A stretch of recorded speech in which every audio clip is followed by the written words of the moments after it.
Halo semuanya, balik lagi dengan saya Jad. Di video kali ini kita akan melanjutkan materi pembelajaran kita masih seputar Express.js. Kali ini kita akan membahas atau fokus ke bagian Express.js Authentication. Gitu. Jadi buat teman-teman yang belum kenalan sama Express.js, aku sangat merekomendasikan teman-teman untuk menonton dua video sebelumnya, yaitu Express.js dasar dan juga Express.js REST API. Kenapa? Karena kita nggak akan ngebahas Express.js secara basic, tapi kita akan langsung masuk ke bagian use case, di mana kita akan coba membuat sebuah sistem authentication atau membuat sebuah aplikasi yang di dalamnya ada sistem authentication dengan menggunakan Express.js.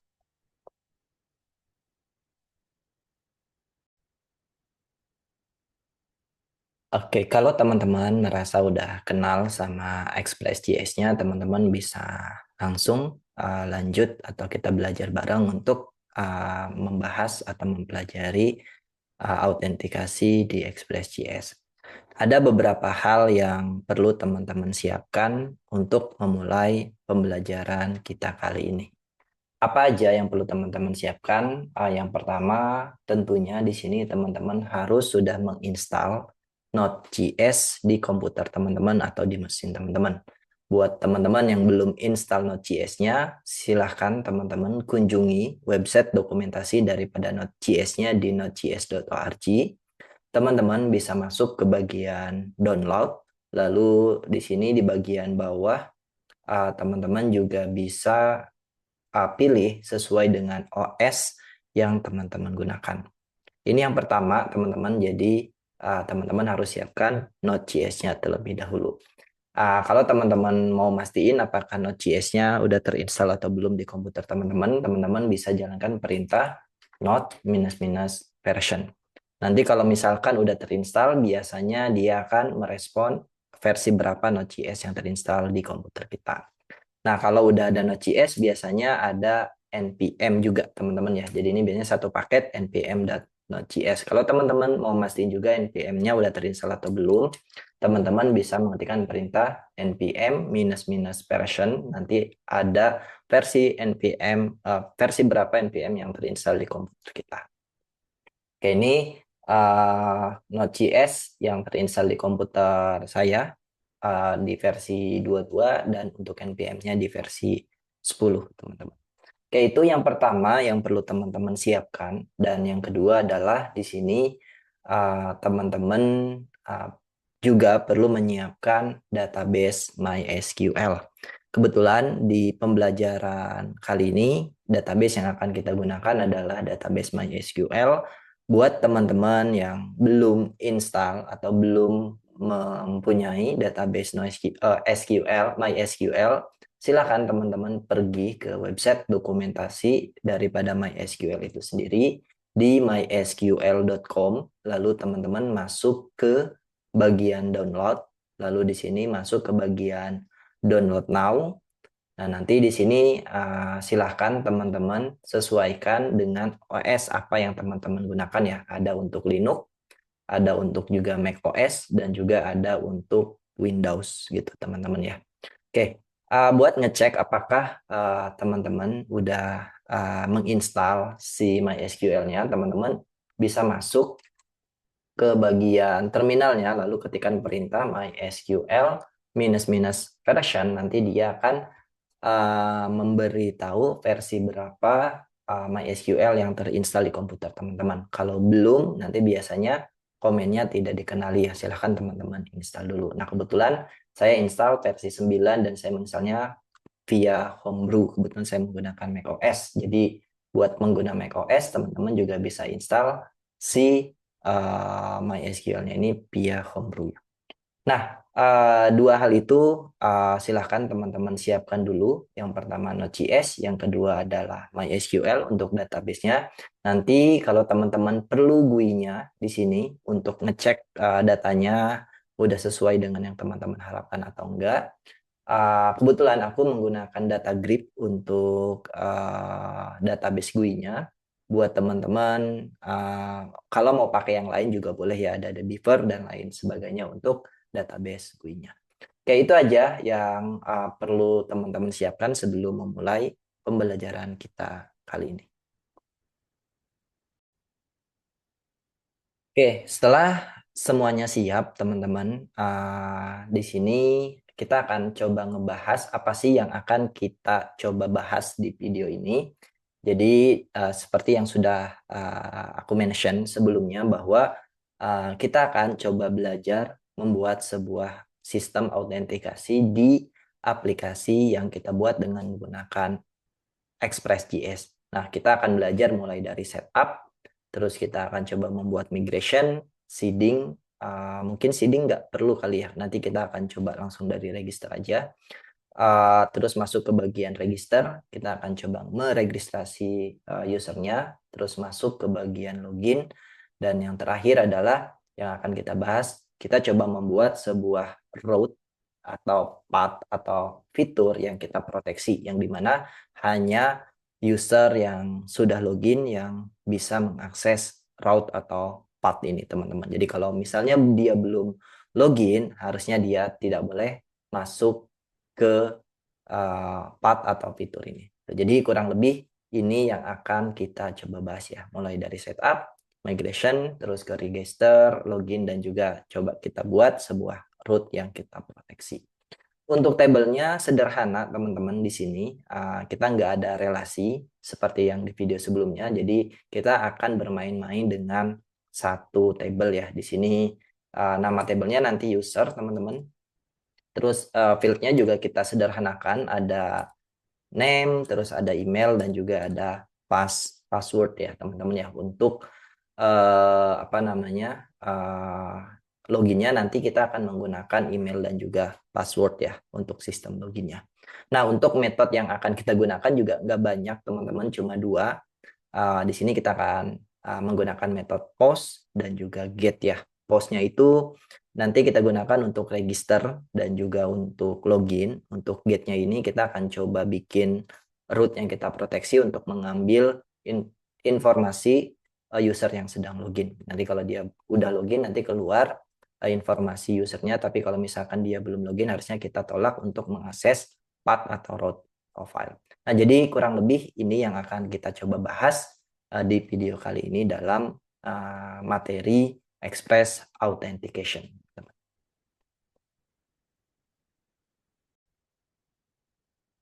Oke, setelah semuanya siap, kita akan langsung masuk ke topik pembahasan pertama kita, teman-teman, yang dimana di sini kita akan melakukan setup aplikasi yang akan kita coba bangun.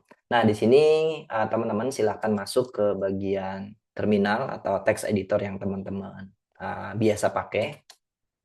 Di sini kita akan coba buat folder dulu, namanya adalah app, teman-teman. Lalu di sini kita masuk ke bagian app-nya. Teman-teman bisa cek di sini masih kosong, belum ada apapun. Kita coba split dulu terminalnya jadi dua. Di sini silahkan teman-teman jalankan perintah npm init min y. Oke, nanti dia akan membuatkan sebuah file dengan nama package.json di project kita ya, teman-teman ya. Di sini berisi metadata atau informasi daripada aplikasi kita ya. Nah, kalau teman-teman LS sekarang udah muncul package.json-nya. Teman-teman silahkan buka pakai text editor yang biasa teman-teman pakai. Boleh pakai VS Code, Sublime, dan lain sebagainya. Kebetulan di sini saya atau aku akan menggunakan Neovim untuk text editornya. Oke, di sini teman-teman bisa intip, ini adalah package JSON yang tadi kita init ya. Ini adalah hasil daripada init project-nya.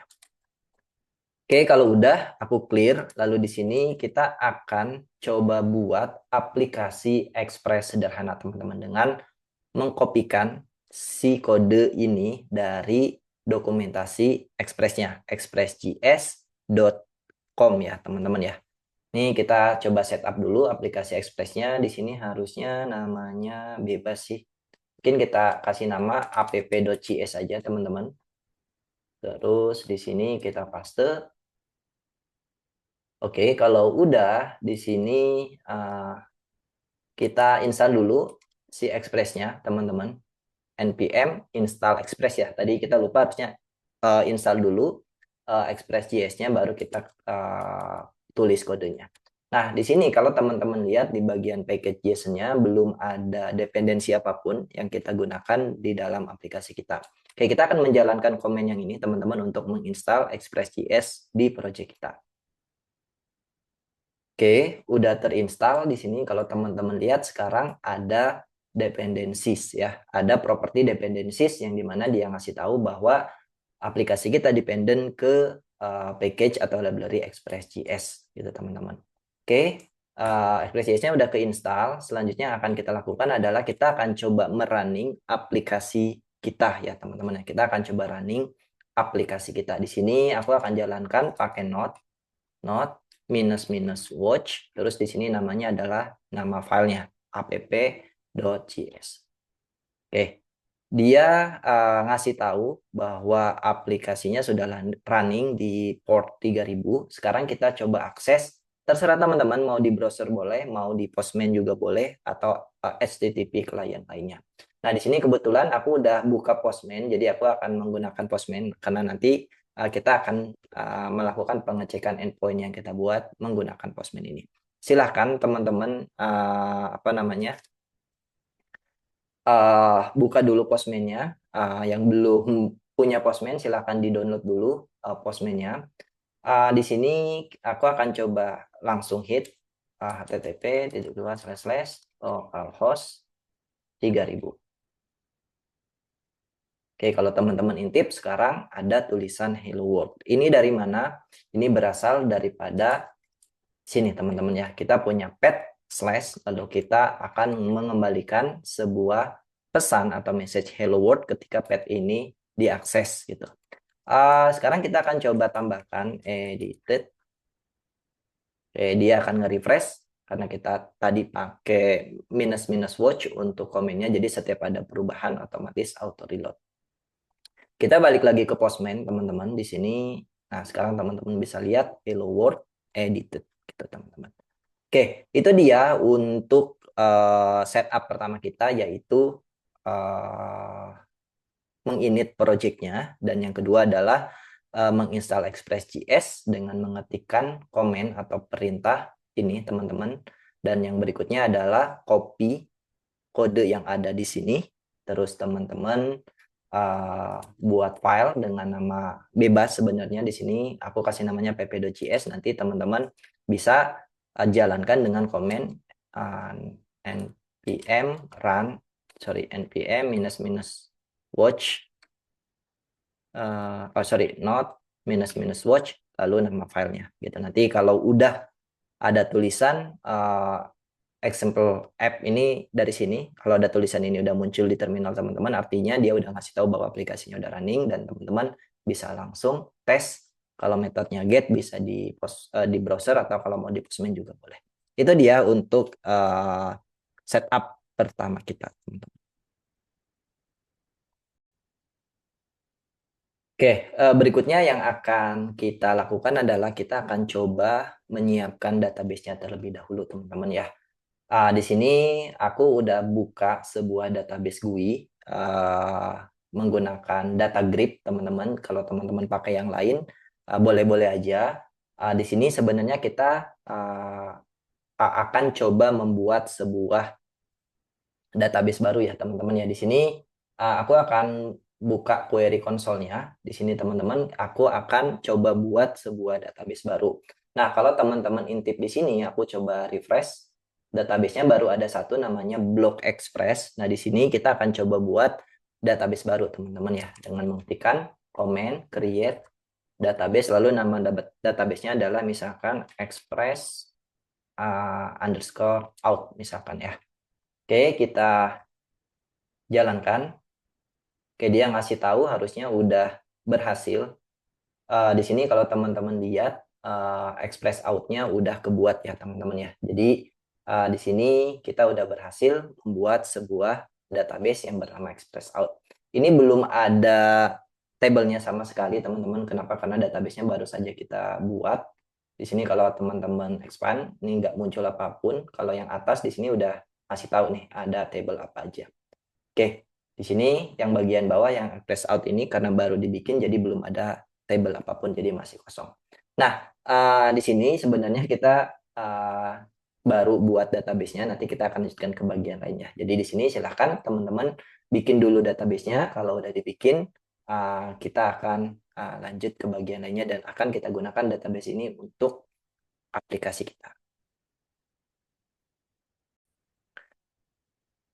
Oke, setelah database-nya siap, teman-teman, selanjutnya adalah di sini kita akan menghubungkan database kita. Di sini saya kebetulan pakai MySQL dan pembelajaran ini akan menggunakan MySQL dengan aplikasi Express.js kita ya, teman-teman. Nah, aku nggak akan menghubungkan langsung Express.js dengan database-nya, tapi aku akan menggunakan ORM. Nah, ORM yang akan digunakan di sini adalah Sequelize ya, teman-teman ya. Kita akan menggunakan Sequelize sebagai ORM di aplikasi kita, yang dimana nantinya dia akan menjadi penghubung antara aplikasi kita dengan database yang sudah kita buat tadi. Nah, silakan teman-teman buka dulu atau masuk ke bagian sequelize.org, lalu masuk ke bagian Get Started. Yang pertama yang perlu teman-teman install adalah si Sequelize-nya itu sendiri. Kita install dulu, teman-teman. Di sini teman-teman bisa intip di bagian package.json-nya. Kita baru ada dependensi Express.js saja. Sekarang kita akan coba install si Sequelize-nya ya. Oke, npm install si Sequelize-nya. Nah, nanti di sini dia akan muncul lagi gitu. Jadi ada dua dependensi sekarang yang kita gunakan di project atau di aplikasi kita. Oke, selanjutnya di sini kita perlu yang namanya driver, teman-teman. Ya, ini bisa disesuaikan dengan database yang teman-teman gunakan. Kebetulan Sequelize ini support ke beberapa database ya, nggak cuma MySQL, dia juga support ke MariaDB, terus Postgre, dan lain sebagainya. Nah, karena kita menggunakan MySQL, jadi kita akan install drivernya yang bernama MySQL 2, teman-teman ya. Oke, kita install lagi. Oke, ls. Sekarang udah muncul MySQL 2. Ini kalau udah kita install apa yang kita perlukan yaitu Sequelize dan MySQL. Selanjutnya yang akan kita lakukan adalah kita akan masuk ke bagian config, teman-teman, untuk melakukan konfigurasi atau menghubungkan antara si Sequelize ini dengan dengan database yang kita gunakan. Nah, setelah kita install tadi, selanjutnya di sini kita masuk ke bagian migration, teman-teman. Migration, sorry, ini bagian migrationnya mana? Nah, ini migrationnya. Kita akan install, karena nanti kita akan menggunakan si Sequelize CLI, jadi kita perlu install ini juga, teman-teman. Oke, kita install di sini. Oke, kalau udah kita intip lagi dependensinya, di sini muncul lagi si Sequelize CLI ini. Kenapa dia masuknya ke dev dependensi? Karena ini kita butuhkan untuk proses development aja. Kalau ini memang kita butuhkan agar aplikasinya bisa running. Jadi tadi pas nge-installnya teman-teman tambahkan option minus save minus dev gitu. Oke, kalau udah diinstal semuanya, teman-teman, selanjutnya yang akan kita lakukan adalah kita akan nge-init Sequelize-nya ya, teman-teman ya. Kita akan nge-init Sequelize-nya. Di sini, kalau teman-teman intip, sekarang proyek kita masih sederhana, baru ada app aja, teman-teman. Kita akan coba init Sequelize-nya. Nah, nanti dia akan membuatkan beberapa folder ya, teman-teman. Yang tadinya kita ada app aja, sekarang ada folder seeder, models, migration, dan juga config. Di sini untuk migration-nya masih kosong, seeders-nya juga masih kosong. Modelnya di sini baru ada index aja, teman-teman. Dan di sini kita akan masuk ke bagian config, yang dimana config ini tempat kita membuat atau menghubungkan antara aplikasi kita dengan database yang sudah kita siapkan tadi. Nah, di sini ada 3 environment, teman-teman. Ada yang development, ada yang test, sama ada yang production. Karena kita masih di development, jadi kita akan setting di bagian development ini, teman-teman. silakan sesuaikan untuk username dan juga passwordnya sesuai dengan database teman-teman. Kalau nggak salah, punya diriku di sini, kita coba intip ya. Harusnya ya localhost 3306, nama username-nya ada root, di sini nggak ada passwordnya, jadi harusnya kita tinggal sesuaikan aja di sini ya teman-teman ya. Namanya root, passwordnya nggak ada, database-nya tadi kalau nggak salah namanya adalah express out. Terus di sini kita save. Terus di sini hostnya localhost, ini benar dialeknya MySQL. Oke, harusnya cukup. Itu aja yang perlu kita siapkan teman-teman. Gitu. Jadi aku coba recap lagi. Jadi yang perlu teman-teman install, yang pertama di sini Sequelize sebagai ORM-nya, MySQL 2 sebagai driver, terus Sequelize CLI ini sebagai CLI yang nanti kita gunakan untuk generate file yang kita memang mau buat untuk si Sequelize-nya. Oke, kalau udah semuanya diinstal, nanti teman-teman silahkan init si Sequelize-nya dengan mengetikkan perintah npx sequelize CLI init, nanti dia akan membuatkan beberapa folder untuk kita ya. Ada seeder, ada model, ada migration, dan ada config. Teman-teman fokus ke bagian config, lalu masukkan konfigurasi yang teman-teman punya ke dalam bagian development ini, gitu kan. Username database teman-teman, passwordnya, nama databasenya apa, host sama dialeknya juga disesuaikan ya. Oke, itu aja untuk bagian setup Sequelize-nya. Kita akan lanjutkan bagian lainnya di video berikutnya, teman. Oke, selanjutnya yang akan kita bahas atau yang akan kita lakukan adalah kita akan coba membuat sebuah migration ya, teman-teman ya. Kita akan coba membuat sebuah migration, teman-teman. Nah, di sini teman-teman masih ada di bagian migration. Teman-teman scroll aja ke bagian bawah sampai ketemu create first model ya di sini. First model dan juga migration. Nah, kita akan coba membuat sebuah migration untuk table user kita, teman-teman.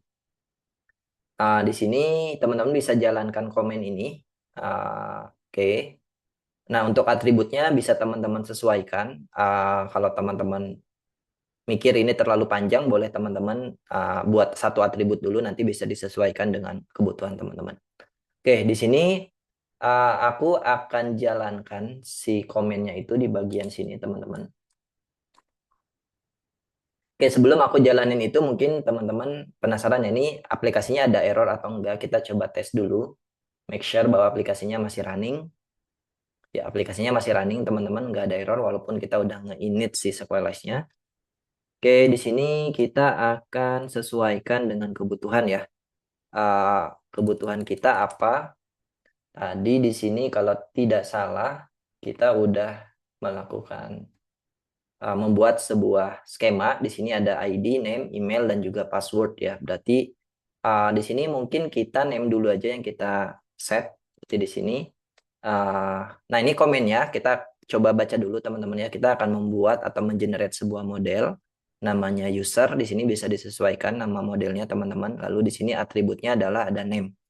Walaupun tadi kita punya beberapa atribut, nggak apa-apa. Teman-teman tulis name dulu aja. Nanti kita bisa edit ketika filenya udah ke-generate. Oke, kalau udah, maka dia akan membuat sebuah file baru, model baru yang berlokasi di folder model, teman-teman, sama dia akan membuat sebuah migration baru yang berlokasi di folder migration. Oke, kita akan coba intip di sini, teman-teman. Ini migration-nya udah ada, tadinya kosong. Nah, di sini kita akan coba sesuaikan field-nya, gitu kan. By default di sini udah ada ID, terus created add sama updated add, ini name yang tadi kita kasih tahu. Oke, berarti di sini kita tambahkan aja, berarti kita punya email, teman-teman. Terus di sini ada type-nya adalah dot string. Terus di sini yang kedua ada password. Oke. Terus di sini type-nya adalah string juga, teman-teman ya. Oke. Cukup, harusnya itu aja yang kita tambahkan. Name, email dan juga password. Kalau teman-teman perlu field yang lain, silakan teman-teman sesuaikan sesuai dengan kebutuhan teman-teman. Oke, di bagian migration-nya udah kita sesuaikan. Nah, di bagian model perlu teman-teman sesuaikan juga ya. Di sini ada file baru dengan nama user.js. Nah, di sini berarti teman-teman tinggal tambahkan. Berarti di sini ada email, data types-nya adalah string. Yang kedua ada password, data types-nya adalah string. Oke, harusnya cukup itu aja. Jadi ini field-nya harus sesuai.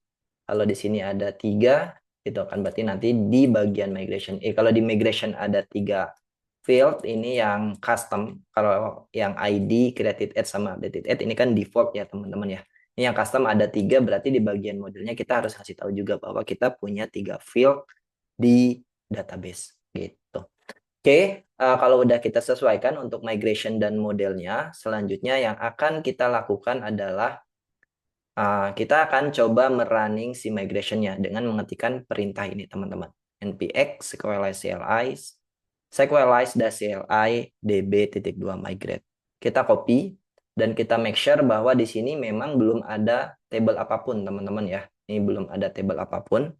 Oke, kita akan coba running si migration-nya. Harusnya kalau migration-nya berhasil, kita akan melihat table user di database kita, teman-teman. Ini berarti selain tadi database-nya berhasil connect ke aplikasi kita, dan kita juga harusnya ngelihat table yang sudah kita siapkan di bagian migration.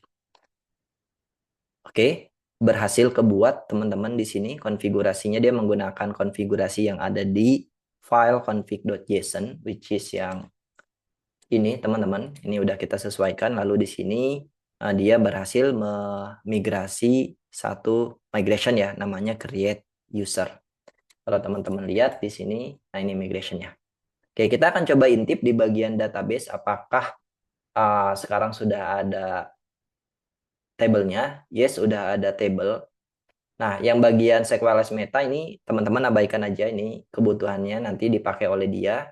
Ya, kita fokus ke bagian yang user aja, teman-teman. Nah, di sini kalau teman-teman intip, kita udah punya kolom ID, name, email, password, created add, dan updated add ya. Berarti ini yang ID, created add, dan updated add default, yang name, email, sama password yang kita tambahkan secara manual. Oke, jadi itu teman-teman untuk membuat sebuah migration. Jadi teman-teman bisa copy komen ini, lalu disesuaikan atributnya. Kalau teman-teman ngerasa ini terlalu panjang, set atributnya, teman-teman bisa set di bagian codingnya aja. Kalau udah, nanti teman-teman bisa sesuaikan kolom-kolom yang mau teman-teman bikin di database-nya, di bagian migration-nya, kolom apa aja beserta dengan tipenya. Dan jangan lupa di bagian model juga kasih tahu kalau ada perubahan kolomnya gitu teman-teman ya. Kalau udah disiapkan migration-nya, teman-teman bisa running dengan mengetikkan perintah ini. Nanti kalau migration-nya berhasil, teman-teman akan ngelihat table baru yang sesuai dengan yang sudah teman-teman config. Itu dia untuk membuat migration-nya, teman-teman. Kita akan lanjutkan bagian lainnya di video berikutnya. Oke, selanjutnya yang akan kita bahas adalah kita akan langsung masuk ke bagian coding, teman-teman, yang dimana di sini kita akan coba membuat sebuah endpoint register untuk mendaftarkan user baru ke dalam aplikasi kita dan menyimpan datanya ke database. Oke, di sini kita akan langsung masuk ke bagian model karena kita udah nggak butuh lagi untuk bagian yang lain-lainnya. Berarti kita akan coba buat sebuah folder baru, teman-teman, namanya controller dot folder baru. Terus di sini ada out controller, misalkan ya .js. Oke. Nah, di sini kita akan langsung buat sebuah kelas namanya adalah out controller. Terus di sini kita akan buat sebuah static asing register. Dia akan menerima request dan juga respon, teman-teman. Dan di sini kita akan coba pakai try catch atau mungkin nggak perlu juga nggak apa-apa ya. Jadi di sini kita akan coba, oke, kita akan coba menerima datanya dari body ya. Berarti di sini const body kita ambil dari rect.body. Oke, di sini body, terus di sini kita return res.json, res statusnya kita set 201 teman-teman, dan di sini JSON-nya kita set message register. Ini register. Oke. Oke, kita buat sederhana dulu, gini dulu. Nanti kita akan tes. Ekspektasinya adalah kita akan melihat message ini kalau coding yang kita buat itu nggak ada error ya, teman-teman. Nah, berarti di sini kita perlu membuat sebuah pet baru. Misalkan di sini aku akan buat pet baru, namanya adalah post metodenya. Lalu di sini slash-nya adalah slash register. Lalu di sini kita akan panggil si yang tadi ya, teman-teman ya. Berarti di sini kita perlu modul dot export sama dengan si out controller. Oke, berarti di sini kita panggil si out controllernya, lalu metodenya tadi adalah register. Oke, kalau udah kita akan masuk ke bagian postman-nya, teman-teman. Di sini mungkin aku switch dulu biar nggak terlalu jauh. Di sini kita akan tambahkan localhost 3000. Terus di sini adalah slash register. Di sini metodenya jangan lupa teman-teman harusnya post. Oke, kita lihat di sini message-nya adalah ini register. Berarti artinya kita sudah berhasil mengakses si handler yang ada di out controller ini. Nah, cuma masalahnya di sini kita akan cek ya apakah bodinya ini ada isinya atau enggak ya. Kita berarti console.log di sini body. Kita kasih tanda, kita intip, kita akan kirim bodinya di bagian sini raw JSON. Berarti di sini kita akan paste misalkan name-nya adalah Udin. Oke, ekspektasinya kita bisa ngelihat ini ya, objek ada property name Udin. Oke, di sini masih undefined teman-teman bodinya. Kenapa? Karena Express kita belum punya kemampuan untuk menerima sebuah data ya. Untuk itu kita perlu memasang sebuah middleware untuk memberikan kekuatan kepada aplikasi Express kita untuk menerima data yang dikirimkan oleh klien. Di sini pakai app.use. Di sini Express .json karena data JSON yang mau kita terima, jadi teman-teman bisa tambahkan express.json. Kalau teman-teman pengen Express-nya bisa menerima data yang lain, bisa pakai express.url encoded. Di sini extended-nya true. Oke. Kedua hal ini cukup harusnya. Kita coba intip lagi teman-teman. Ini register, nggak ada error, dan sekarang kita udah berhasil menerima data dari klien ya teman-teman ya. Ini ada name Udin, which is ini dari sini. Oke, selanjutnya di sini kita akan melakukan pengecekan sebelum datanya kita simpan ke database. Yang pertama di sini kita akan ngecek apakah name-nya ada atau enggak. Berarti kalau misalkan name-nya enggak ada, kita akan return res.json, misalkan res.status di sini 400, lalu di sini JSON, misalkan message-nya adalah name is required ya teman-teman. Oke, kita coba intip dulu. Kita nggak mengirimkan nama. Ada error. Res.status. Oke, ini ada error apa? Kita coba intip. Coba kalau kita kirimkan Udin. Oke, ada error ya. Mungkin masalahnya bukan di sini. Oke, kita intip ke bagian sini ya teman-teman ya. Coba kita ini matiin dulu datanya karena JSON. Errornya apa? Name is not defined. Name is not defined. Oh, ini masalahnya bukan di sini teman-teman. Karena tadi di sini Nah ini masalahnya. Ini nggak ada variabel yang bernama name ya. Berarti di sini harusnya body.name ya teman-teman. Oke, kalau body.name-nya nggak ada, harusnya ini register. Kalau nggak ada, oke, name is required. Berarti kita bisa cek satu per satu ya. Kita tambahkan. Terus di sini, oke, di sini berarti email is required. Yang terakhir adalah di sini kita cek passwordnya is required. Oke. Oke, kalau udah, selanjutnya mungkin kita perlu ngecek juga bahwa si emailnya ini harus unik ya teman-teman ya. Berarti di sini kita perlu mengambil data dulu ke database untuk ngecek apakah data email tersebut ada atau tidak. Kalau ada nanti kita kasih tahu bahwa emailnya sudah terdaftar ya. Tapi itu mungkin di bagian akhir untuk validasi emailnya. Oke, di sini kita akan coba langsung input datanya. Kalau teman-teman mau ada pengecekan passwordnya lebih dari 6, misalkan teman-teman juga bisa tambahkan ya. Misalkan di sini, aku akan nambahin body.length-nya. Length-nya misalkan kurang dari 6, nah nanti kita kasih tahu bahwa minim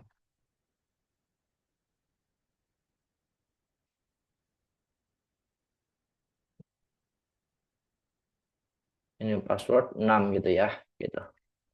Oke, kalau udah di sini kita akan import si model kita, teman-teman. Oke, di sini kita import modelnya dari user, terus ini kita nggak pakai import ya harusnya. Const user sama dengan required. Oke, kita mundur, kita masuk ke bagian model. Oke, di sini kita akan coba menginsertkan data usernya ke database ya. Kita masuk ke bagian sequelize-nya teman-teman. Di sini teman-teman bisa intip ke bagian model basics. Harusnya di sini atau query basic ya, query basic. Di sini ada insert. Nah, di sini teman-teman bisa tinggal pakai user.create lalu teman-teman masukin data apa aja yang mau teman-teman simpan ke database. Oke, berarti di sini white user.create. Oke, kita invoke. Lalu di sini kita masukin. Kita mau simpan nama dari body.nama. Terus di sini ada email. Kita ambil dari body.email. Dan terakhir adalah ada password dari body.password. Oke, kalau udah di sini kita kasih tahu. Oke, register berhasil. Oke, sekarang kita coba tes dulu teman-teman ya. Ekspektasinya adalah kalau coding kita berjalan dengan baik, kita akan melihat respon ini, register berhasil di postman-nya sama yang kedua data yang kita insertkan dari postman-nya akan muncul di sisi database-nya. Oke, yang pertama di sini kita cek dulu datanya masih kosong, teman-teman. Oke, kita coba langsung tes di bagian postman.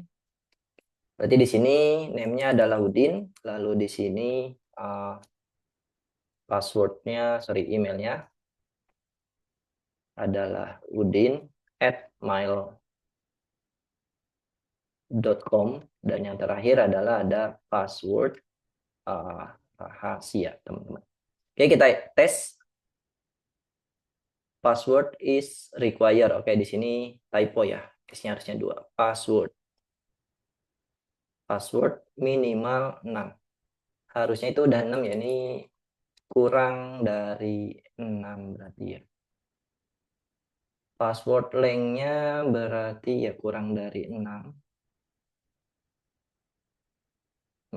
Body.password.length itu 2, 3, 4, 5. Harusnya benar. Oh, ini ada negasinya, teman-teman. Nah, ini. Kita hapus negasinya. Terusnya passwordnya udah memenuhi syarat ya, passwordnya 6. register berhasil. Oke. Di sini tadi masalahnya karena kita ada negasi, jadi di sini dia kebalikannya ya. Nah, makanya di sini aku hapus bagian negasinya. Jadi di sini kalau passwordnya kurang dari 6, maka yang akan dijalankan kode yang ini, dia nggak ke bawah. Oke, sekarang kita udah ngeliat tulisan register berhasil di Postman kita. Oke, ekspektasi pertama terpenuhi, teman-teman. Ekspektasi kedua di sini kita akan intip apakah datanya berhasil masuk atau enggak. Oke, datanya di sini berhasil masuk ya, teman-teman ya. Di sini datanya berhasil masuk sesuai dengan data yang kita input. Ada name, email, dan juga password gitu. Oke, itu dia untuk bagian registernya. Tentu ini belum berhasil, nanti kita akan lanjutkan bagian berikutnya di video berikutnya. Biar videonya tidak terlalu panjang. Oke, setelah kita berhasil tadi membuat sebuah endpoint registernya, teman-teman, dan di sini kita udah berhasil memasukkan data ke database. Nah, tapi tentu endpoint register kita belum selesai 100% ya. Yang dimana di sini kita akan membahas bagaimana melakukan pengecekan email harus unik gitu ya. Jadi kalau sekarang, kalau aku register lagi pakai email yang sama, berhasil, dan di sini datanya akan double, teman-teman. Nah, kita akan coba buat di mana harusnya emailnya tidak boleh sama. Nah, berarti di sini sebelum memasukkan data ke database, kita perlu mengambil dulu data ke database berdasarkan email. Kalau misalkan datanya ketemu, berarti data tersebut kita kasih tahu ke user bahwa emailnya sudah terdaftar. Kalau misalkan datanya nggak ketemu, berarti boleh diregistrasi ke database kita atau ke aplikasi kita. Nah, di sini berarti kita perlu mengambil data ke database dulu, teman-teman.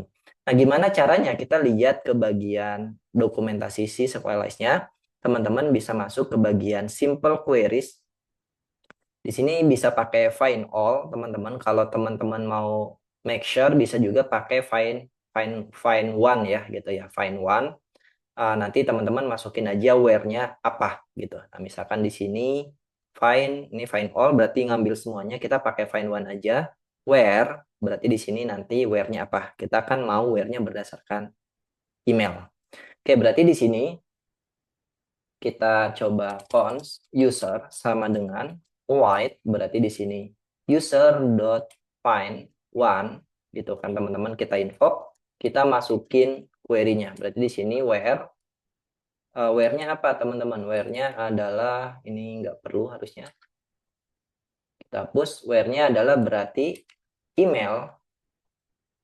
Oke, kita mau emailnya berdasarkan body.email. Gitu. Kita mau cari user ke database yang emailnya yang emailnya dikirimkan oleh klien. Nah, kalau misalkan ketemu, di sini kita berarti pengecekan. If usernya ada atau ketemu, maka di sini kita akan return bahwa kita kasih tahu res.status, di sini 200, di sini kita kasih tahu JSON, di sini ada message, email misalkan already exist ya, teman-teman. Oke, jadi kalau misalkan emailnya ada di database, kita kasih tahu bahwa emailnya udah terdaftar. Tapi kalau misalkan emailnya belum terdaftar, harusnya nanti kita simpen datanya dan kita kasih tahu bahwa registernya berhasil. Oke, kita intip lagi, kita tes di bagian Postman-nya, teman-teman. Kita mau coba register pakai email yang sudah ada.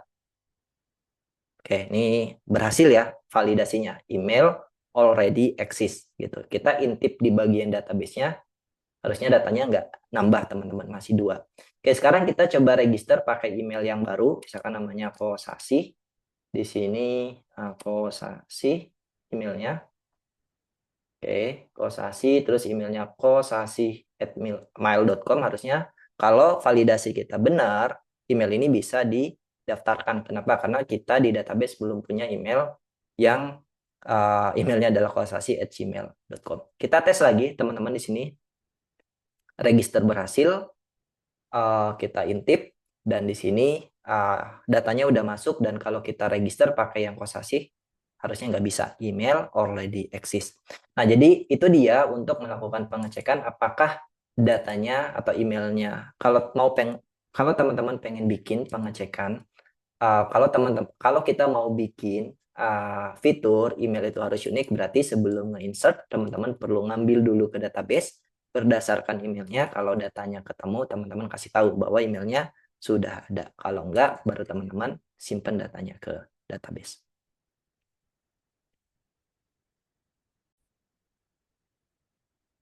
Oke, selanjutnya yang akan kita bahas, teman-teman, di sini kita masih akan meneruskan fitur register kita. Tentunya fitur register kita belum selesai kalau teman-teman intip di bagian database-nya, di mana password kita masih belum di hash ya, teman-teman. Di sini masih plain text. Jadi ini harusnya nggak boleh ya. Jadi kita nggak boleh menyimpan sesuatu yang sifatnya rahasia dalam plain text seperti ini. Nah, kita perlu nge-hash datanya agar walaupun nanti user bisa ngelihat data passwordnya, tapi nggak plain text seperti ini, tapi yang sudah kita hash, teman-teman. Nah, di sini kita akan coba membuat sebuah fitur hashing gitu kan di fitur atau endpoint controller kita sebelum kita menyimpan data ke database.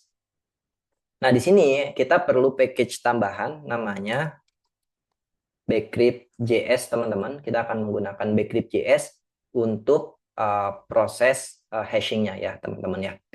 Di sini kita akan langsung install aja si Backcrypt.js-nya, teman-teman, di project kita.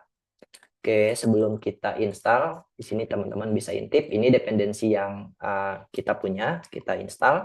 Belum ada Backcrypt.js, setelah kita install, nah di sini Backcrypt.js-nya muncul, teman-teman ya. Oke, kalau udah diinstal, sekarang cara pakainya gimana? Cara pakainya yang pertama, di sini teman-teman perlu require dulu si Backcrypt.js-nya. Nih, karena kita pakai CommonJS, berarti kita nggak bisa pakai import ya. Berarti di dalam controller kita perlu nge-import const bcr apt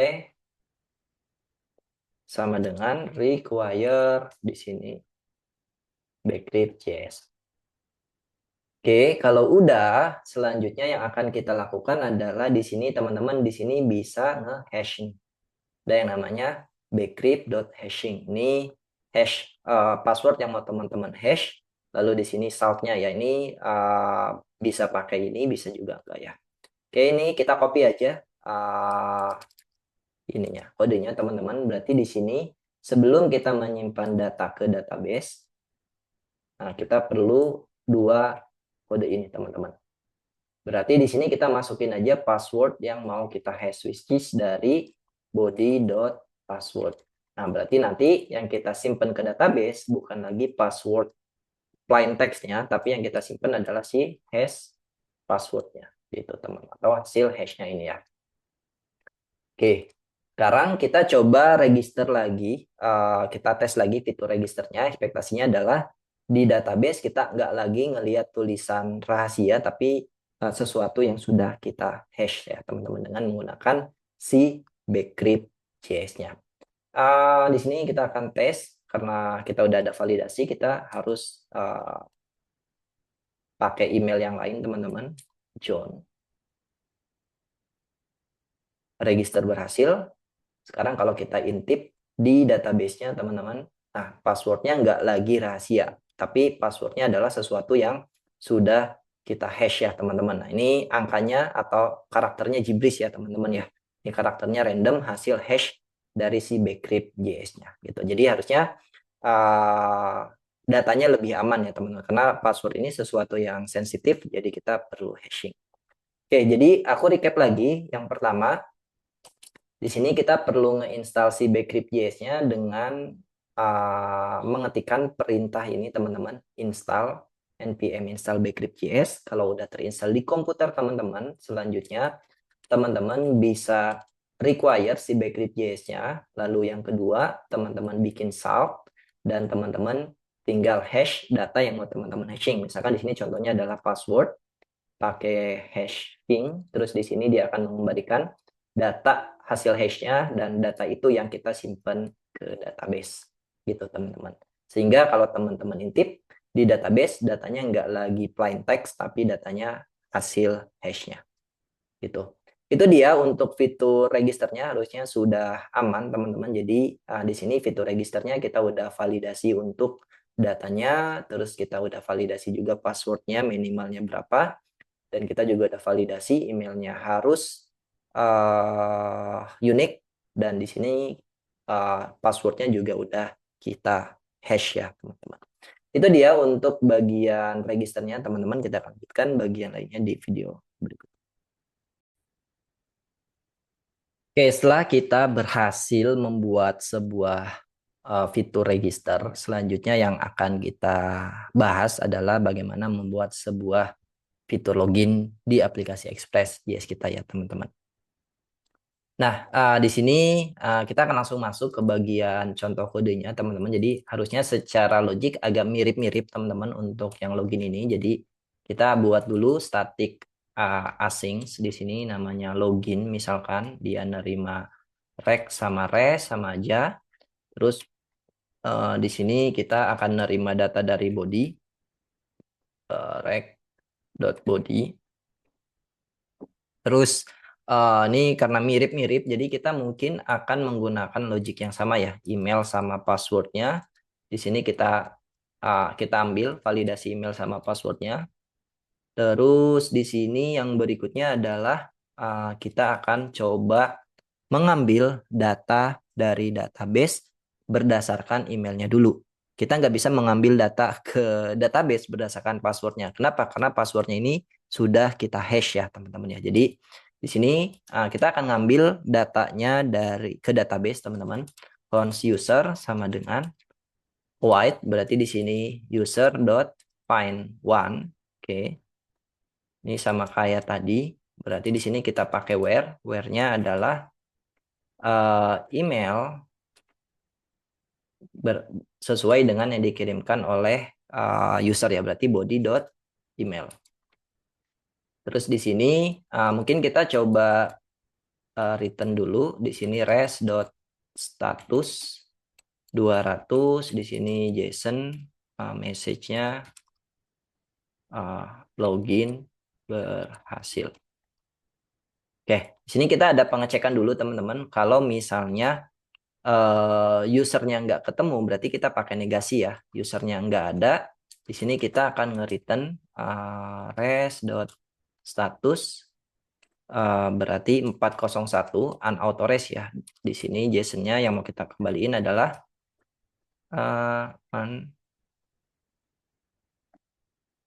unauthorized ya teman-teman. Kita coba cek dulu teman-teman ya. Kita coba cek yang bagian validasi yang pertama, terus validasi yang kedua, dan kita lihat kalau dua ini lolos berarti harusnya kita ngelihat login berhasil di bagian message-nya. Oke, di sini aku akan bikin lagi untuk bagian loginnya teman-teman. Di sini berarti HTTP metodenya post, di sini login. Kita belum bikin route-nya ya. Kita lupa di sini. Ini baru bikin handlernya. Berarti kita bikin route-nya di sini teman-teman. Kita copy, terus di sini berarti namanya adalah login. Terus di sini metode yang akan kita panggil adalah si login. Oke, kalau udah kita coba tes dulu. Ini yang login, post, bodinya kita nggak kirim apapun misalkan ya teman-teman. Nah, email is required. Coba misalkan kita masukin emailnya adalah tadi yang terakhir adalah john@mail.com. Passwordnya kita nggak kirim ya teman-teman ya. Kita intip password is required. Oke, di sini passwordnya di sini rahasia. Kita belum menggunakan password sebenarnya untuk logic yang sekarang karena di sini kita baru mengambil data berdasarkan emailnya. Berarti di sini kita salahin dulu emailnya teman-teman. Oke, unauthorized ya. Atau mungkin jangan unauthorized, di sini invalid email or di sini password ya teman-teman. Oke, biar jelas message-nya invalid email or password. Sekarang kalau emailnya benar sesuai dengan yang ada di database, kita intip harusnya John ada emailnya nih. Harusnya kita login berhasil. Oke, berarti sampai sini untuk proses loginnya udah berhasil ya teman-teman ya. Kita akan lanjutkan lagi. di mana di sini setelah lolos pengecekan yang ini gitu kan. Nah, selanjutnya di sini kita akan membandingkan hash yang kita punya dengan hash yang baru. Nanti kalau misalkan hasilnya match, nanti kita akan kasih tahu bahwa loginnya berhasil ya, teman-teman. Nah, di sini kita balik lagi ke bagian dokumentasi, teman-teman. Di sini kalau teman-teman intip, kan di sini ada hash. Nah, sekarang kita untuk melakukan pengecekan atau untuk cek password, berarti kita perlu nge-compare hash yang baru dengan hash yang lama, gitu, teman-teman ya. Berarti di sini, nah, mungkin teman-teman bisa intip dulu konsol lognya di sini, console.log usernya, teman-teman.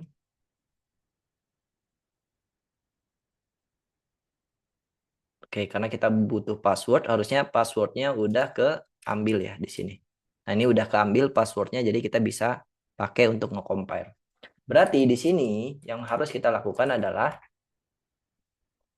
kita ngintip aja dari dokumentasi teman-teman. Di sini kita pakai compare things ya teman-teman ya di sini. Oke. Di sini berarti cons is password valid gitu kan, sama dengan consnya ada dua, kita bikin satu aja harusnya. Oke, di sini kalau hasil compare-nya itu udah selesai, kita akan tampung di bagian variable is password valid. Nanti kita akan cek ya.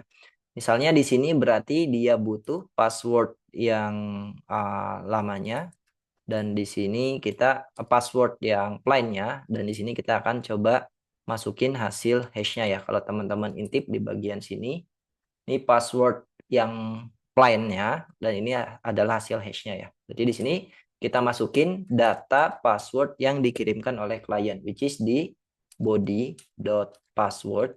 Lalu di sini hash-nya adalah hash yang sudah kita simpan ke database. Berarti di sini kita ambil dari user.password gitu. Jadi kita mau ngebandingin hasil hash-nya dengan password yang dimasukin oleh klien. Nah, nanti kita bisa cek teman-teman ya. Di sini hasilnya true atau false. Berarti di sini kalau misalkan hasilnya false, berarti is password validnya tidak true. Berarti di sini kita akan nge-return. Nah, ini teman-teman.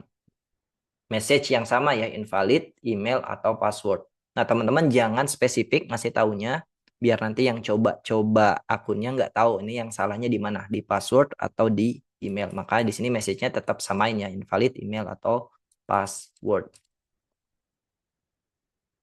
Oke, kalau udah kita coba tes teman-teman.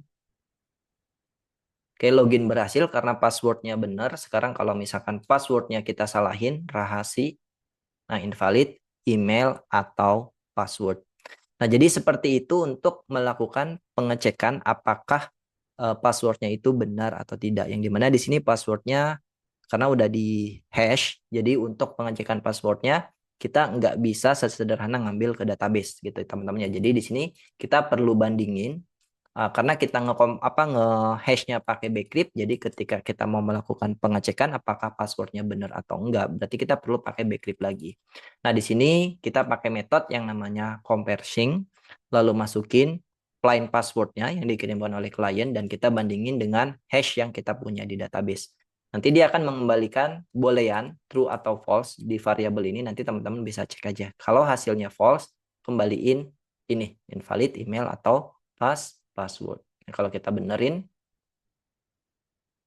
login berhasil. Kalau teman-teman penasaran, ini bener nggak sih message-nya dari sini, kita coba ganti ya. Password salah. Nah, ini kita lihat dulu message-nya. Ini kita salahin passwordnya. Nah, password salah. Teman-temannya udah terbukti. Sekarang passwordnya bener. Nah, loginnya berhasil. Oke, ini kita balikin lagi teman-teman. Itu dia untuk melakukan pengecekan passwordnya, teman-teman. Oke, setelah berhasil melakukan pengecekan passwordnya, tentu saja endpoint register kita belum selesai sepenuhnya, teman-teman. Di sini kita nggak bisa mengembalikan message login berhasil aja, tapi kita perlu mengembalikan sebuah kunci, yang dimana kunci ini bisa digunakan oleh klien untuk mengakses kamar gitu kan, atau ruangan atau fitur-fitur yang memang diproteksi. Misalkan ada kamar atau ada ruangan yang hanya boleh diakses oleh user yang sudah login. Nah, berarti kalau mau masuk ke kamar itu user harus membawa kunci yang sudah kita generate. Nah, di sini kita akan coba buat sebuah kunci ya, teman-teman ya. Jadi di sini nggak cuma mengembalikan message, tapi kita akan mengembalikan sebuah kunci atau disebutnya adalah token, teman-teman. Di sini untuk tokennya kita akan menggunakan JWT, teman-teman, JSON Web Token. Di sini JSON Web Token untuk tokennya. Nah, di sini kita akan install si JSON Web Token ini ya untuk mengenerate sebuah token atau mengenerate sebuah kunci ya, teman-teman ya. Di sini kita akan langsung install si JWT tokennya, teman-teman. JSON Web Tokennya. Kalau teman-teman intip belum ada dependensi JSON Web Token, kita install. Oke, kalau instalasinya sudah selesai di sini berarti JWT tokennya udah berhasil keinstall, teman-teman. Oke, selanjutnya di sini yang akan kita lakukan adalah kita akan nge-require si JWT tokennya. Di sini kita taruh di bagian atas, teman-teman. Ini kita ganti pakai font saja, lalu di sini where-nya kita hapus. Selanjutnya adalah di sini kita mau nge-assign gitu kan. Tokennya apa nih gitu kan. Nah, di sini kita bisa intip bahwa untuk membuat sebuah token, di sini kita bisa pakai metode namanya sign. Data apa aja yang mau kita simpan di dalam token tersebut. Lalu di sini adalah secret key-nya. Secret key-nya rahasia, teman-teman jangan kasih tahu siapa-siapa ya. Nah, di sini kita akan coba pakai ini. Teman-teman bisa masuk ke sini. Terus di sini kita ganti pakai cons. Nah, di sini data apa yang mau teman-teman simpan di dalam tokennya. Nah, di sini berarti misalkan kita mau nyimpan ID. Berarti di sini kita bisa ambil ID dari user.id misalkan, sama kita mau simpan emailnya boleh atau name-nya boleh atau email. Berarti kita mau simpan di dalam kuncinya ya. Berarti ada user.email. Nah, untuk secret key-nya di sini teman-teman silahkan bikin secret key yang aman gitu kan, yang nggak bisa ditebak. Misalkan di sini aku akan bikin secret key-nya adalah ini sangat rahasia gitu, teman-teman ya. Oke, ini harusnya jangan di hardcode, nanti teman-teman bisa taruh di env, environment variable, tapi karena ini kita belum ngebahas ke sana, jadi kita hardcode dulu aja nggak apa-apa. Nah, sekarang tokennya kita akan kirimkan ke klien ya, teman-teman. Di sini kita akan kirimkan ke klien tokennya.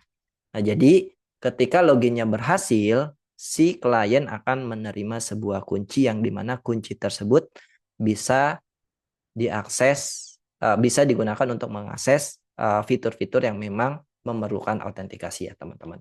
Nah, untuk pembuatan kuncinya kurang lebih seperti ini. Kita coba tes dulu. Di sini kita tes. Nah, teman-teman bisa intip sekarang kita mendapatkan kuncinya atau tokennya ya, teman-teman ya. Di sini teman-teman bisa intip tokennya. Nanti kita akan cek tokennya apakah sesuai dengan yang kita buat atau tidak. Nah, di sini jadi sederhana untuk membuat token, teman-teman. Yang pertama, teman-teman install dulu si JWT tokennya dengan mengetikkan perintah JSON Web Token, lalu teman-teman require di bagian atas si JSON Web Tokennya. Terus teman-teman untuk membuat tokennya bisa pakai metode sign, masukin data yang mau teman-teman simpan di dalam tokennya, lalu secret key-nya apa, ini rahasia.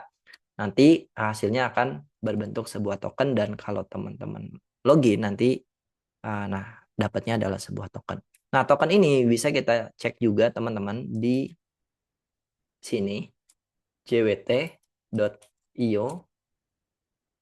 Nah, nanti teman-teman bisa masukin token yang teman-teman punya. Nah, di sini teman-teman bisa intip nih, ada user dengan ID 4, emailnya adalah John ya, teman-teman ya.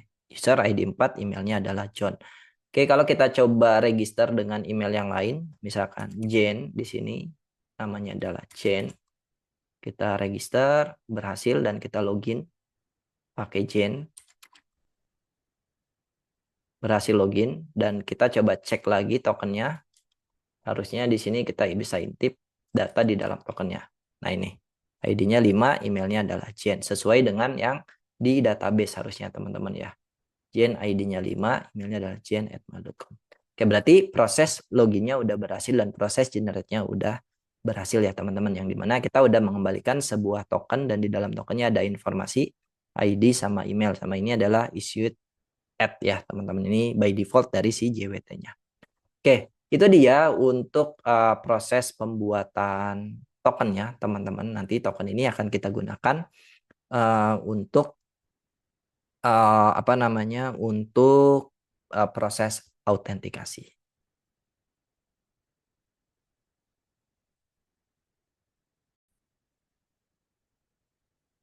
Oke, setelah kita berhasil membuat fitur register dan juga fitur login teman-teman. Nah, sekarang kita masuk ke fitur berikutnya yang dimana di sini kita akan coba membuat sebuah fitur atau endpoint yang hanya bisa diakses oleh user yang terproteksi saja. Di sini kita akan coba buat endpoint profile yang dimana nanti kalau user nggak punya token dia nggak bisa akses ini, tapi kalau dia punya token nanti kita akan memberikan informasi user yang sedang login gitu teman-teman.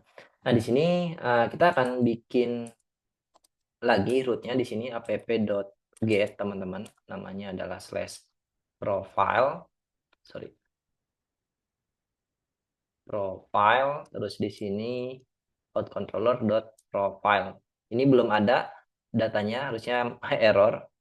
Terus nggak apa-apa, kita langsung bikin di sini ya teman-teman ya. Jadi di sini static asing berarti static asing berarti profile. Oke. Terus dia menerima sebuah request dan juga respon ya teman-teman. Di sini kita akan coba langsung return respon.json status, sorry, 200. Terus di sini JSON-nya kita kasih message sederhana aja teman-teman. Oke, ini profile. Oke, kita intip hasilnya akan jadi seperti apa. Di sini kita akan akses sheet. Oke, di sini profile. Oke, kita udah berhasil mengakses data profilnya. Nah, bukan data profilnya, endpoint profilnya teman-teman. Nah, di sini bawa token ataupun nggak bawa token, si profile ini bisa kita akses ya. Nanti kita akan batasin si ini profile ini hanya bisa diakses oleh user yang sedang login aja. Jadi di part ini kita baru membuat sebuah endpoint ya, teman-teman, namanya profile. Teman-teman silakan registrasi di sini path-nya profile, lalu bikin metode terserah di controller apapun. Kebetulan di sini kita bikinnya di out controller, dan di sini kita baru mengembalikan message ini profile untuk mengetes apakah endpoint-nya itu berhasil kita akses atau tidak. Nah, selanjutnya yang akan kita lakukan adalah teman-teman di sini kita akan coba membuat sebuah middleware untuk memproteksi si endpoint profile ini ya, untuk memastikan hanya user yang bawa token yang boleh akses ke endpoint ini. Nah, di sini kita akan buat sebuah middleware untuk pengecekan apakah usernya bawa token atau tidak ya, teman-teman. Nah, di sini aku akan bikin folder baru namanya middleware, teman-teman. Di dalam middleware ini aku akan bikin namanya misalkan out_end atau autentikasi.js ya, teman-teman. Nah, di out_end ini kita akan bikin function namanya adalah out_end. Ini async function. Terus di sini, nah, middleware di ekspresi itu dia menerima 3 parameter ya, teman-teman ya. Ada rect, terus ada res sama ada next ya. Oke, nah di sini kita akan coba ambil tokennya itu yang nanti kita kirimkannya mungkin di bagian sini ya teman-teman ya. Authorization, bearer, teman-teman boleh pakai bearer atau enggak. Di sini mungkin di bagian header aja biar teman-teman gak bingung. No out di sini di bagian header aja kita akan kirimkan sebuah token di dalam authorization. Nanti kita masukin tokennya ke sini ya teman-teman. Kita masukin tokennya ke sini. Teman-teman mau pakai bearer boleh, enggak juga nggak apa-apa ya. Kita bikin yang sederhana ya, tokennya kita akan kirimkan di bagian header, nama keynya authorization. Nanti kita masukin tokennya di sini. Berarti di sini kita akan masukin ke sini teman-teman. Oke. Terus di sini kita akan jangan lupa di sini next ya. Ini untuk lanjut ke proses berikutnya. Di sini kita lakukan console.log dulu aja teman-teman. Console.log di sini rec.headers ya, rec.headers dulu aja ya teman-teman ya. Di sini kita gedein dikit biar kelihatan. Ini headers di middleware ya teman-teman.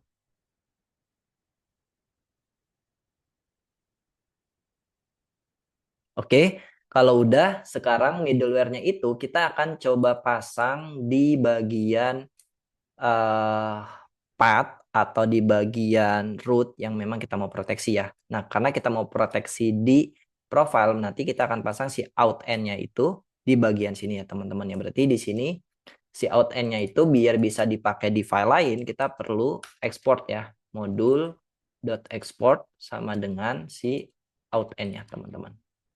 Oke, kalau udah berarti di sini kita bisa pasang di sini out end gitu. Jadi sebelum menjalankan handler si profile ini, si out end-nya ini akan dieksekusi ya teman-teman. Cuma di sini kita belum ada logic apapun, kita cuma baru ngecek apakah headers-nya itu udah berisi token atau tidak.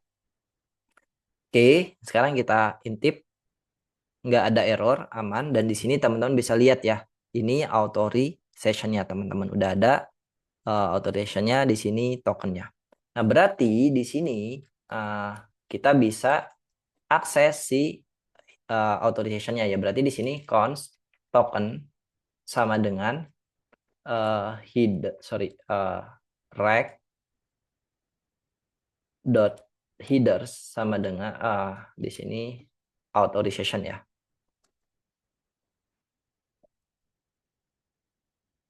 Oke, berarti di sini kalau tokennya nggak ada, berarti if tokennya nggak ada, berarti di sini kita akan res.status 401.json kita kasih message unauthorized ya. Message-nya adalah oke. Sekarang kita intip lagi teman-teman. Di sini kebetulan dia bawa token, harusnya kita bisa ngelihat ini profile. Oh, kenapa unauthorized? Hmm, kita intip errornya apa? Rec.headers bener dot authorization. Harusnya yang ini kan. Jangan-jangan typo. Kita coba betulin teman-teman.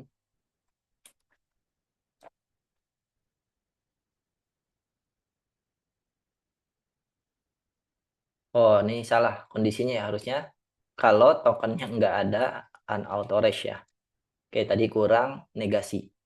Oke, ini bawa token. Harusnya kita bisa lihat ini profile. Kalau nggak bawa token, unauthorized. Oke, berarti pengecekannya udah berhasil ya teman-teman ya. Di sini pengecekannya udah berhasil. Oke, oke, selanjutnya yang akan kita lakukan adalah gimana kita akan coba ngedekode si tokennya itu ya teman-teman ya di sini. Nah, di sini kita akan coba ngedekode tokennya teman-teman dengan menggunakan si JWT ya. Jadi di sini kita perlu require si JWT-nya JSON web token. Nah, di sini kita akan ngedekode tokennya ya teman-teman ya. Kita akan ngedekode tokennya. Nah, di sini berarti kita masuk ke bagian CWT. Di sini ada sign, lalu berikutnya juga ada yang namanya verify ya teman-teman ya. Verify ini untuk ngecek tokennya itu benar atau enggak. Takutnya ada user yang memberikan token yang bukan kita generate teman-teman ya, token ngasal gitu. Jadi di sini kita perlu verify. Berarti di sini parameternya ada dua yang perlu kita isi, token sama si secret key-nya ya. Nah, secret key-nya mengacu kemana? Secret key-nya mengacu ke sini ya, teman-teman ya. Nih, yang ketika kita nge-generate kan masukin secret key. Berarti ketika kita mau nge-verify, perlu kita masukin secret key-nya juga. Jadi di sini cons payload sama dengan jwt.verify, berarti masukin si tokennya ya, teman-teman. Masukin secret key-nya berarti di sini ini sangat rahasia. Oke, di sini kita console log dulu payloadnya. Console log payload ya. Kita kasih tanda. Oke, harusnya kalau kita ngeliat kalau proses verify-nya berhasil, harusnya nanti di sini kita akan ngeliat sesuai dengan data yang kita masukin ke token ya, which is di sini ya teman-teman ya. Dia ada email sama password. Oke, di sini kita akan intip. Kita login pakai ini punya siapa ya? Kita coba intip. Ini login pakai Jane. Oke, harusnya kita bisa ngelihat ID sama emailnya Jane ya, teman-teman. Ini tanpa token, unauthorized. Kalau dengan token masuk ke profile. Nah, di sini teman-teman bisa intip. Kita berhasil mengambil data yang ada di dalam tokennya ya. ID-nya 5, emailnya Jen. Nah, tapi sampai sini ini belum selesai teman-teman ya. Kita perlu make sure bahwa ini data ini memang beneran ada di database gitu teman ya. Kita perlu make sure bahwa data ini beneran ada di database. Nah, setelah proses verify-nya ini berhasil, berikutnya yang akan kita lakukan adalah mengambil data ke database ya teman-teman. Sini berarti cons tadi user model kita ambil require dari model. Nah, di sini ini kurang sama dengan teman-teman. Oke, berarti di sini kita akan ambil datanya cons, berarti di sini user sama dengan white jwt, sorry, berarti di sini user dot find, bisa pakai find one atau pakai find by ID ya teman-teman, by ID. Kita masukin ID-nya di sini, berarti ID-nya adalah si payload.id teman-teman. Oke, harusnya di sini kita akan melihat user yang sedang login dari database. Oke, kita intip dulu hasilnya seperti apa teman-teman.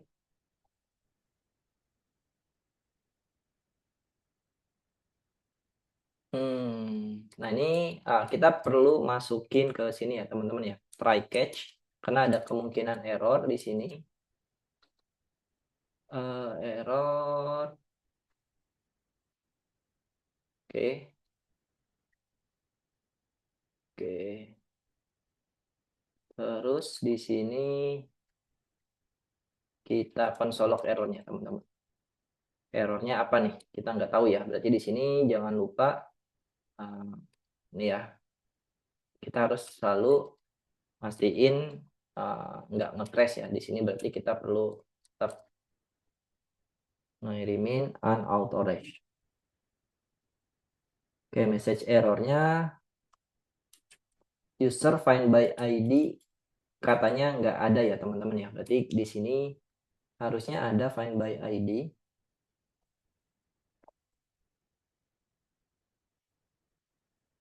Oh, find by VK ya teman-teman ya, bukan find by ID. Salah, sorry. Jadi di sini harusnya find by VK atau primary key, atau mau pakai find one juga boleh teman-teman.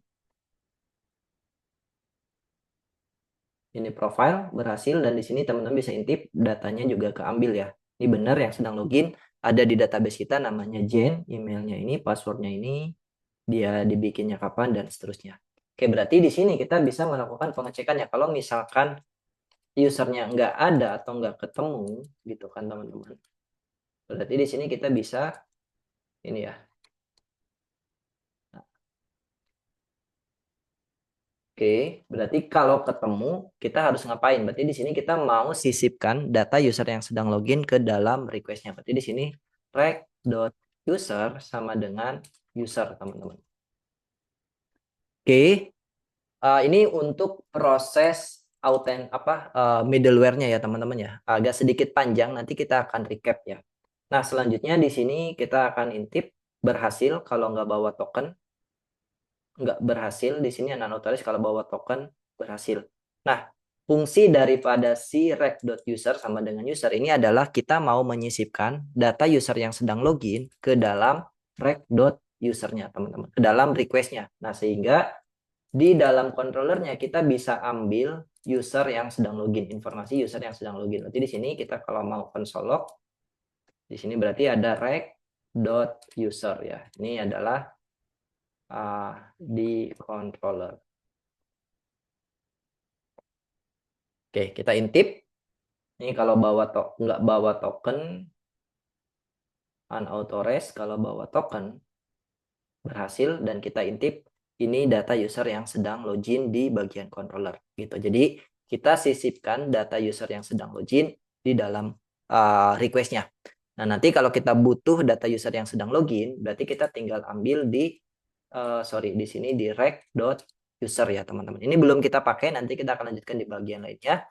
Kita akan recap dulu bagian ini ya, teman-teman, di bagian autentikasinya. Jadi, yang pertama yang perlu kita lakukan adalah di sini kita ambil data tokennya. Ini nanti data tokennya terserah teman-teman mau menyisipkan di mana. Nah, kebetulan di sini kita sisipkan data tokennya itu di dalam headers authorization.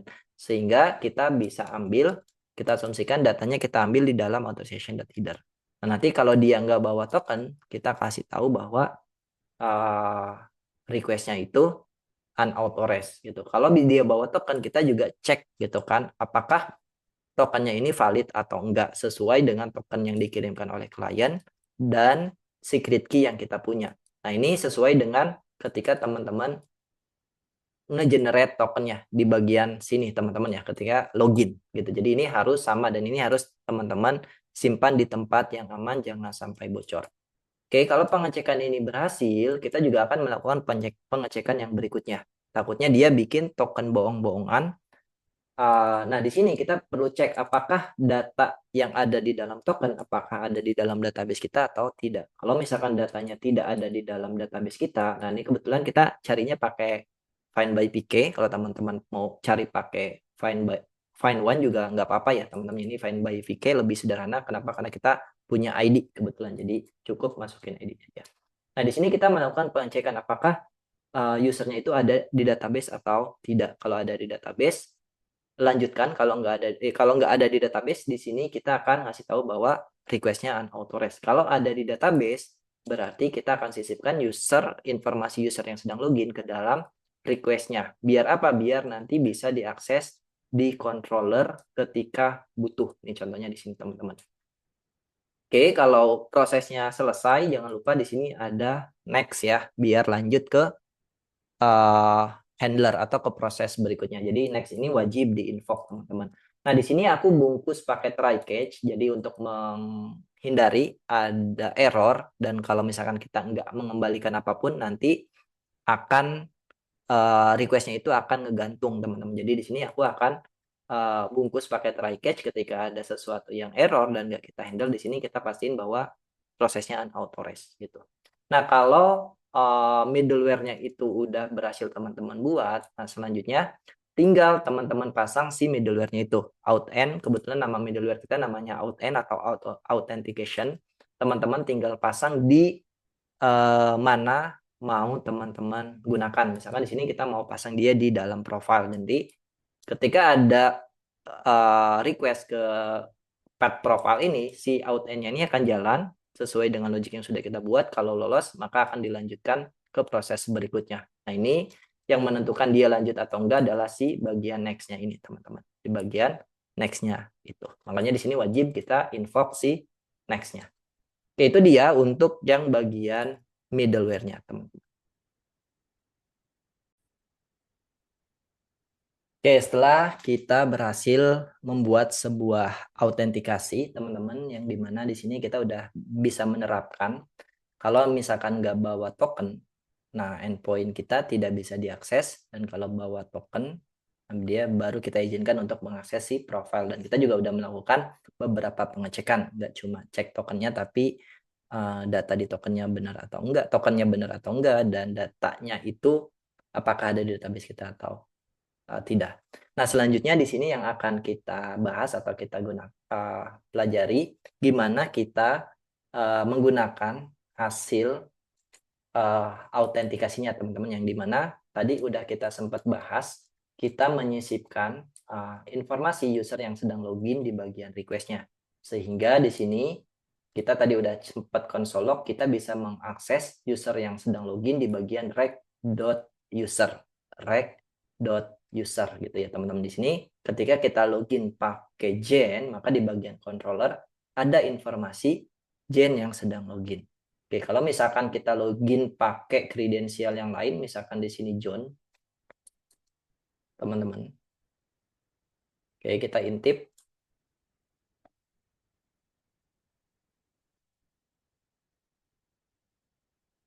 Ya, di sini maka informasinya adalah informasi user yang sedang login adalah John. Nah, kita akan coba menggunakan si apa namanya ya? Si informasi user yang sedang login, hasil olahan daripada si middleware-nya untuk kebutuhan kita. Nah, di sini kebutuhan kita sebenarnya masih sederhana. Kita coba mau nampilin profile usernya gitu ya, teman-teman. Di sini nanti akan sangat berguna informasi yang sedang login. Misalkan teman-teman mau bikin post berdasarkan user yang sedang login, berarti teman-teman tinggal ambil ID usernya dari rec.user.id misalkan. Dan mau bikin misalkan komen berdasarkan user yang sedang login, nanti informasi user yang sedang login ya teman-teman bisa ambil di bagian sini. Nah, kebetulan kita nggak ada use case itu, jadi kita mau coba nampilin aja user yang sedang loginnya ya teman-teman, dengan coba kita ambil lagi ke database berdasarkan informasi user yang sedang login, dan kita coba tampilin ke bagian responnya. Nah, di sini berarti kita bisa cons user sama dengan, sebenarnya ini nggak harus, tapi aku akan contohkan aja, karena sebenarnya data informasi yang sedang loginnya udah lengkap ada di rec.user. Cuma aku mau contohin aja, ini bisa kita gunakan untuk mengambil sesuatu ke database. Jadi sini kita bisa pakai white user dot bisa pakai find by pk gitu. Nah, di sini kita bisa ambil rec.user.id. Jadi di sini kita udah hapus, kita udah nggak perlu.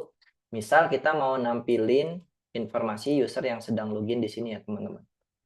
Di sini berarti kita bisa, misalkan ID-nya kita ambil dari user.id, terus di sini name-nya adalah user.name, terus di sini misalkan emailnya adalah user.email gitu. Oke, kita nggak menggunakan informasi user dari rec usernya, tapi kita coba ambil identifier-nya aja, dan kita coba gunakan identifier-nya itu untuk mengambil lagi datanya ke database gitu, teman-teman ya. Oke, di sini ketika kita intip, ketika kita hit slash profile, di sini baru ada tulisan ini profile. Selanjutnya kalau kita hit, nah ini informasi user yang sedang login udah muncul, ID-nya 4, name-nya John, dan emailnya adalah john@mail.com. Kalau enggak ada authorization-nya, unauthorized. Kalau misalkan dia hit lagi, ini authorized pakai John, dan kalau kita pakai kredensial yang lain, misalkan di sini pakai punya Jen, teman-teman. Oke, ini kita coba pakai di bagian sini. Nah, ini dapat informasi user yang sedang loginnya adalah Jen, ID-nya 5, dan emailnya jen@mail.com. Nah, jadi ini cara kita menggunakan informasi atau data hasil autentikasinya, teman-teman. Nanti kebutuhannya banyak, bisa teman-teman gunakan untuk hal apapun. Tadi misalkan buat sebuah post berdasarkan user yang sedang login, buat komen berdasarkan user yang sedang login, dan lain sebagainya. Gitu. Jadi proses autentikasi ini cukup penting di dalam sebuah aplikasi, dan ini basic dan akan kepake kalau teman-teman buat sebuah aplikasi yang membutuhkan autentikasi. Nah, jadi kurang lebih untuk basic pembuatan sistem autentikasi ini seperti ini teman-teman di Express.js. Itu dia untuk materi Express Out-nya. Sampai ketemu lagi di video berikutnya.